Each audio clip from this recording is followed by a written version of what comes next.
안녕하십니까, 수수독서입니다.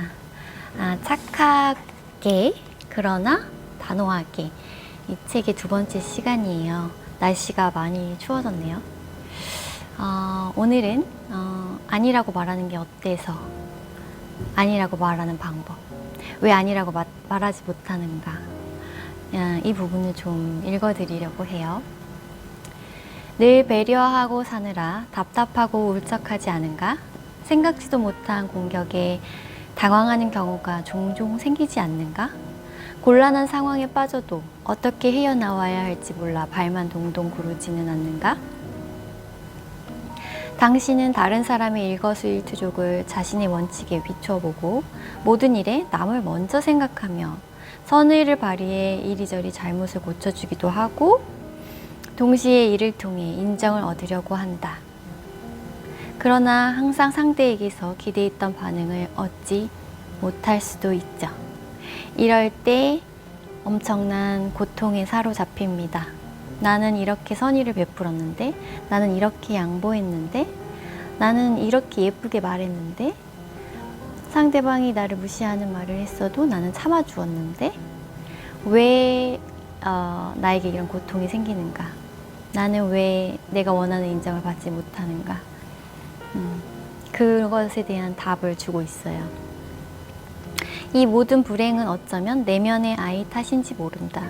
혈기왕성하지만 또 너무도 연약한 그 내면의 아이가 착한 사람 되기라는 놀이를 하고 있기 때문인지도 모른다. 그럼에도 당신은 이렇게 사는 법밖에 모른다. 이런 식으로 타인과 교류해야만 내면 아이의 왕성한 혈기가 비로소 해소되기 때문이다. 그러나 이것이 당신을 무한한 고통 속으로 끌어들이고 있음은 전혀 알지 못한다. 이렇게 살아야 한다고 우리는 배웠죠. 착한 사람이 되어야 하고 남들의 이야기를 귀담아 들어주어야 나이스한 사람이고 그리고 웬만한 무시 또는 그런 것들을 웃어 넘겨야 하고 항상 스마일, 미소를 지어야 하고 이렇게 모든 걸 수용해 주어야 한다고 배웠는데 사실은 그것은 나를 고통 속으로 끌어들이고 있는 거죠. 이런 일이 반복될수록 명확해지는 사실은 하나다. 바로 일방적인 양보와 인내, 타협은 현재 상황을 개선하는데 아무런 도움도 되지 않는다는 사실이다. 그럼에도 이런 방식을 계속 고수한다면 당신은 상대에게 더욱 뻔뻔하게 당신의 권리를 침해해도 된다는 사인을 주고 있는 셈이다. 오늘의 핵심 문장입니다. 계속 양보하고 계속 배려하고 계속 착한 행동만 되풀이 한다고 해서 그것이 나에게 돌아오지 않죠. 여기 이제 예시 에피소드가 하나 나오는데요. 어떤 여성이 중소기업에 들어가서 일을 열심히 했어요. 그러다가 새 팀장을 만났는데 이 팀장이 자기한테 너무 고된 업무를 몰아주는 거죠. 그래서 괴로움에 막 시달리고 있어요. 그래도 실력을 기르고 싶다는 생각 때문에 꼭 참고 일을 하고 있었어요. 그런데 이 팀장이 어느 날 중요한 서류를 잃어버렸어요.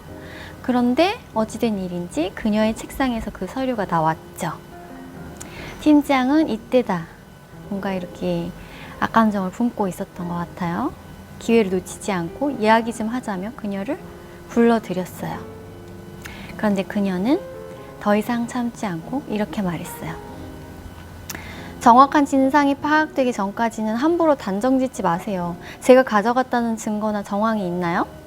분명히 말씀드리지만 제게는 팀장님의 서류를 가져갈 이유도 시간도 없었습니다.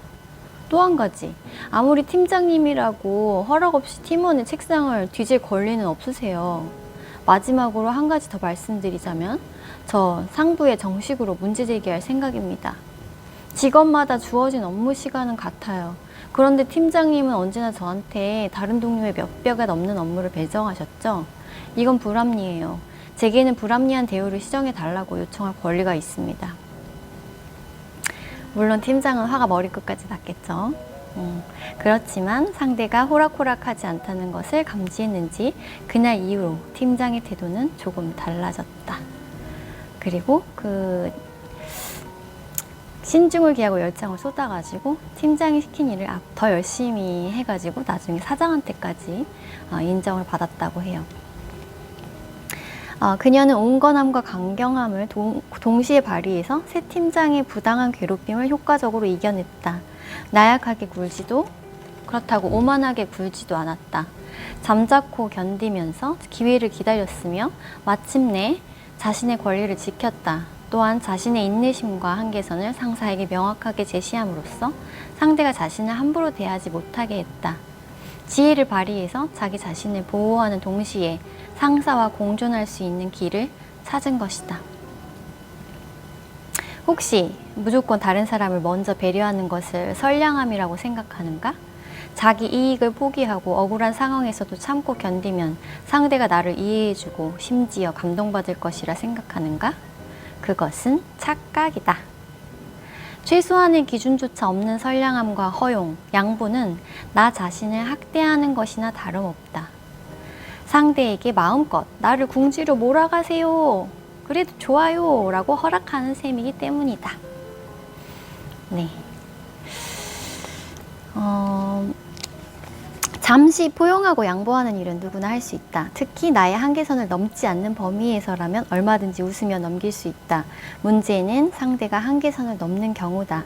이 경우 만약 상대와 진심으로 잘 지내고 싶다면 무조건 참고 끌려다니지 말고 내가 인내할 수 있는 한계선을 명확히 알려야 한다.